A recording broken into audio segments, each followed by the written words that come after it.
Everyone, welcome to my channel. जैसा कि आपको मैं आज का टॉपिक है अस्थमा। अस्थमा जो बहुत बड़ी प्रॉब्लम है, इसको आज हम 3 भागों में बांटते हैं। सबसे पहले तो आप ये जानेंगे अस्थमा क्या है, अस्थमा क्या के कारण, और उसके लिए आपको कौन सी क्रियाएं करनी है, कौन सा प्राणायाम और आसन करना है, और इसमें आपको क्या खा सकते हैं, क्या नहीं खाना चाहिए, ये आपको आज मैं बताने वाली हूँ। जिन्होंने मुझे लाइक और सब्सक्राइब नहीं किया है वो मुझे लाइक एंड सब्सक्राइब कर लें, मेरे वीडियोस शेयर करें। चलते हैं, वीडियो स्टार्ट करते हैं। ओके।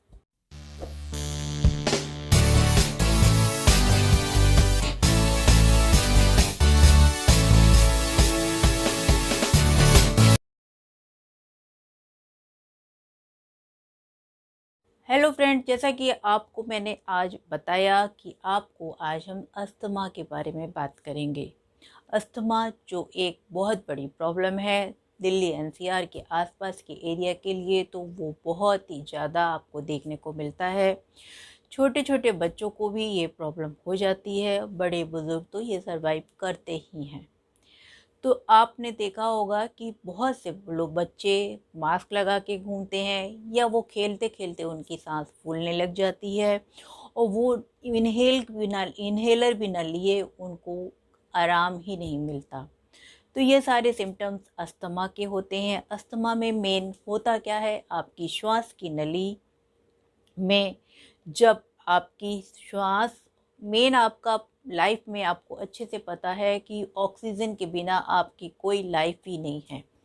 ऑक्सीजन आपके लिए कुछ है आपकी लाइफ में, तो इसलिए और सांस लेने में यदि आपको प्रॉब्लम होगी तो आप बहुत बड़ी प्रॉब्लम से सर्वाइव कर रहे होंगे। तो ये आपको श्वास की नली में आपके क्या होता है, स्वेलिंग आ जाती है, श्वास आप अंदर अच्छे से नहीं ले पाते, आपके लंग्स में जो श्वास अच्छे से नहीं जा पाती, इस वजह से ये प्रॉब्लम होती है। और आपने देखा होगा कि बहुत से लोग इनहेलर लेते हैं फिर उनको तुरंत आराम मिल जाता है।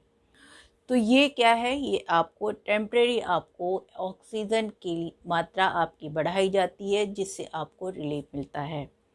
तो श्वास के कारण, ये अस्थमा के कारण क्या है, मोटे मोटे आपको तो कारण आपका ये है, एक तो पोल्यूशन, वेदर और एलर्जी। पोल्यूशन का तो खैर कंट्रोल नहीं कर सकते, जो भी है वो है। हमें अपने एनवायरनमेंट को ध्यान देना होता है, उसके लिए आप बहुत सारी बातें होती हैं, उस बात टॉपिक पे नहीं जाएं तो बेटर है। वेदर, जैसे वेदर में जो अस्थमा के पेशेंट होते हैं उन्हें जब वेदर चेंज होता है तो उन्हें बहुत सारी प्रॉब्लम्स होती है। और एलर्जी, जैसे आपको कभी डस्ट से एलर्जी या धुएं से एलर्जी या किसी पोल्यूशन से एलर्जी मतलब होती है, तो ये प्रॉब्लम हो जाती है। अब ये साइंटिफिक रीज़न क्या है, इसका कारण क्या है, इसके कारण एक पहला तो आपका सबसे बड़ा रीज़न है आपका सूजन। सूजन और सूजन जो है श्वास की नली में, जैसे नॉर्मल आदमी की श्वास की नली का जो नली का आकार होता है वो एकदम क्लियर होता है।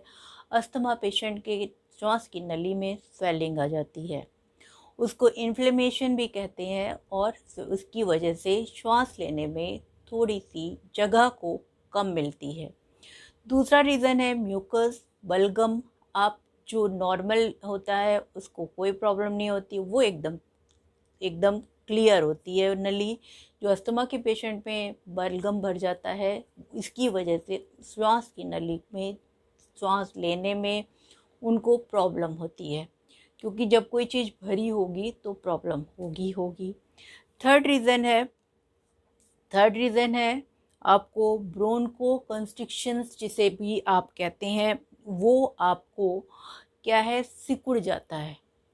वो जब सिकुड़ जाता है आपकी नली का एरिया, मुंह जिसे बोलते हैं, जब वो सिकुड़ जाएगा तो आपको श्वास लेने में बहुत ही ताकत लगानी पड़ती होगी। आपने देखा होगा लोगों को खूब ऐसे करके जो सांस लेते हैं उनको ये अस्थमा प्रॉब्लम होती ही होती है। तो ये साइंटिफिक रीज़न है। एक आप नॉर्मल आम लैंग्वेज में आपको समझाने के लिए मैं बताऊं तो आप जैसे आप किसी गांव के रास्ते में या किसी पगडंडी में आप चलते रहते हो तो आपकी पगडंडी हमेशा बनी रहती है। यदि वहाँ पे आप 10 दिन चलना छोड़ दो तो देखो वहाँ पे वो रास्ता गायब हो जाता है। इसी तरह से आपकी श्वास की नली में भी श्वास में आप काम नहीं करते, आप बोलोगे कि मैं डेली डेली चलता हूँ, सांस तो ले रहा हूँ आराम से, कोई प्रॉब्लम नहीं है, ये मुझे पता ही नहीं चलता मुझे डस्ट कब क्या हो जाता है, कुछ मुझे समझ में ही पता ही नहीं चलता ये प्रॉब्लम कैसे हो जाती है। तो इसके लिए आपको कुछ भी नहीं करना है, आप उस पगडंडी को बनाए रखिए। उसके लिए आपको मैं कुछ क्रियाएं मैं कराने वाली हूँ जिसको आप करिएगा। और आप में आपको क्या करना है, नोज से सांस लेना है और मुंह से निकालना है। नोज से लेना है, मुंह से निकालना है। वो आप कैसे करोगे, चलिए स्टार्ट करते हैं।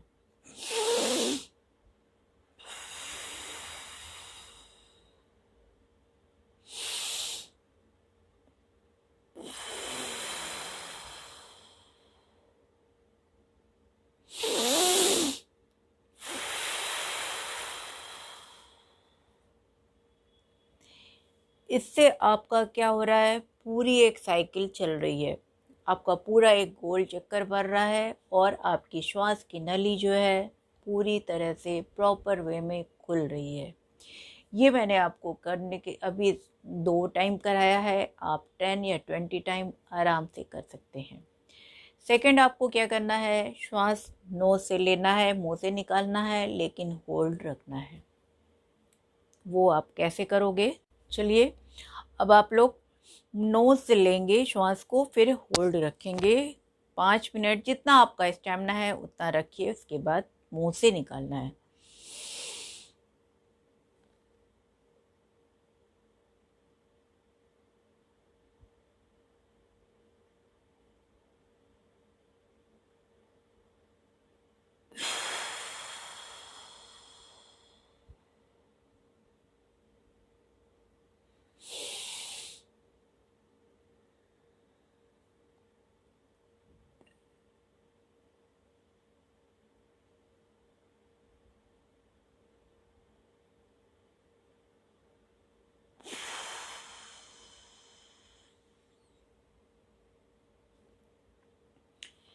इस तरह से करने से आपके लंग्स में पूरा प्रेशर पड़ता है, श्वास की नलियाँ पूरी खुलती हैं।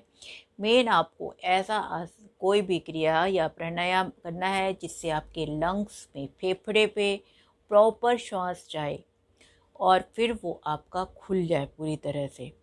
वो आपके ये दोनों क्रियाएं आपके लिए बिल्कुल रामबाण है। इस तरह से आप 10 या 20 टाइम आराम से कर सकते हैं। दूसरा आपको प्राणायाम करना है, अनुलोम विलोम। अनुलोम विलोम के लिए मैंने बहुत सारे वीडियोस बनाए हैं और आप लोग सब लोग को जानते होंगे। यदि नहीं आप लोग को आता तो आप मेरे दूसरे वीडियो को देखिए, मैं आपको वीडियो का डिस्क्रिप्शन दे दूँगी, उसमें आप जाकर देख सकते हैं प्रॉपर वे में कैसे करना है। तो अब आ जाते हैं आसन। आसन में आपको कौन कौन से आसन करने हैं, ज़्यादा आसन नहीं करवाएंगे, सिर्फ 2 आसन कर सकते हैं। अभी मैं करवाऊंगी, वैसे तो बहुत सारे आसन हैं, सब कराने लग जाएंगे तो फिर बहुत ही लंबा वीडियो हो जाएगा। जो इजी वे में हो जाए वो आप करिए, ज़्यादा अच्छा है। टिपिकल आसन करने से क्या फ़ायदा है जो आप प्रॉपर कर ही नहीं पाओ। इसलिए वही आसन करना चाहिए, वही क्रिया करना चाहिए, वही प्राणायाम करना चाहिए जो आप कर पाओ पूरी तरह से। जो आप नहीं कर पाओ, टिपिकल आप करने की सोचो, फिर हो ही नहीं पा रहा है तो आपको क्या फ़ायदा मिलेगा, उससे क्या यूज़ होगा, आपका कुछ काम नहीं आएगा।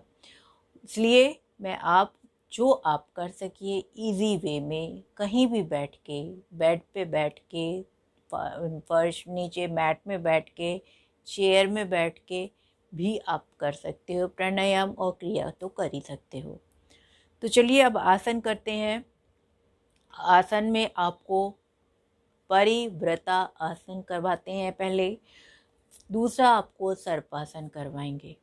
परिव्रता आसन में आपको सुखासन में बैठना है, कोई ज़्यादा मेहनत नहीं करनी है। चलिए आइए मेरे साथ। देखिए, आप सुखासन में बैठ गए। सुखासन में और पद्मासन में बैठ सकते हैं, इसमें वज्रासन में नहीं बैठना है। सुखासन या पद्मासन में बैठ जाइए। हाथों को पीछे की साइड ले जाना है। हिप की सीधान पे आपके अपने दोनों हाथों को रख देना है और इनहेल लेते हुए पीछे ले जाना है, फिर होल्ड।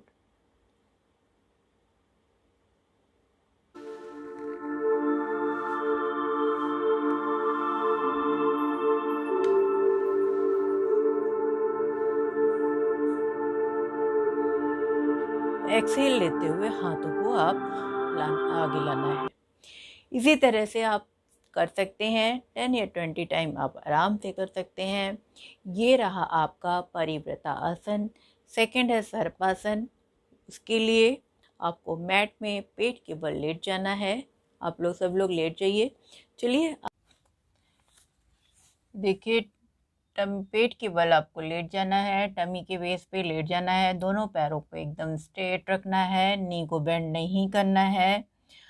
तो कंधों के सिधान पे अपने दोनों हाथों को ऐसे रख लेना है। उसके बाद आप अपने एक हाथ को पीछे को ले जाएंगे, फिर दूसरे हाथ को भी ले जाएंगे। ऐसे दोनों हाथों को करते हुए श्वास को रोकते हुए होल्ड।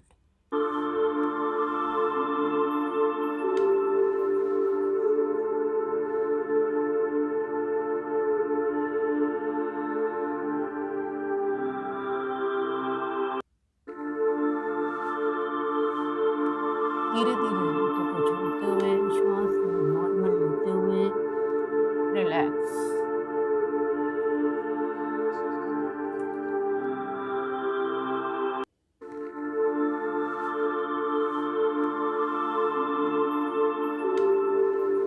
इसी तरह से आप अगेन एक टाइम और कर सकते हैं। इसको आपको 10 टाइम करना है। ये आपके लंग्स को सीधे प्रेशर दे। तो ये था आपका सर्पासन। सर्पासन करने में आपको कोई भी आसन आपको मैंने देखिए आपको बताया है, वो सारा आपके चेस्ट वाले एरिया को पूरा ओपन करेगा और श्वास की नली में आपके प्रॉपर वे में श्वास जाएगी और कहीं भी आपकी कोई प्रॉब्लम होगी उसमें आपको बहुत आराम मिलेगा। जिनको ये अस्थमा है वो ये आसन ज़रूर करें, उनको इंस्टेंट रिलीफ मिलेगा। ये मेरा चैलेंज है। तो ये था आपको क्या करना चाहिए, किस तरह से। ठीक है, अब आप क्या खाना चाहिए। मेथी का पानी आप पी सकते हैं रात में भिगोकर। मेथी का लड्डू भी आप बहुत से लोग बनाते हैं, वो भी खा सकते हैं। और आप जैसे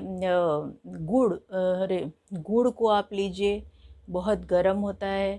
ठंडी चीज़ों से अस्थमा के पेशेंट को अवॉइड करना चाहिए। और ये सौंठ है, अदरक है, ये आप अपने खाने में बहुत यूज़ करिए।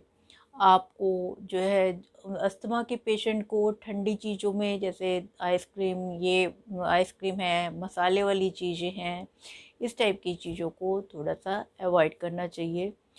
इस तरह से आप अपने खाने में ध्यान दीजिए और अपने ये आसन करिए, प्राणायाम करिए, क्रियाएं करिए। आपको अस्थमा से बहुत ही अच्छा रिलीफ मिलेगा। क्योंकि एटमॉस्फेयर तो आप नहीं कंट्रोल कर सकते, आप उस पर यदि आप अपने ऊपर काम करते हो तो आपको उससे लड़ने की शक्ति मिलती है। और एक बहुत बड़ा रीज़न है अस्थमा का कि आपका जेनेटिक भी होता है। यदि आपके मदर को या फादर को है तो आपको होने के चांसेस कुछ ज़्यादा हैं। यदि आप इन क्रियाओं को करते रहेंगे तो हो सकता है आपको ये सब ना हो। इसी तरह से आप स्वस्थ रहिए, हेल्दी रहिए, आसन करते रहिए, क्रियाएं करते रहिए। मुझे लाइक और सब्सक्राइब कीजिए। Take care, good bye.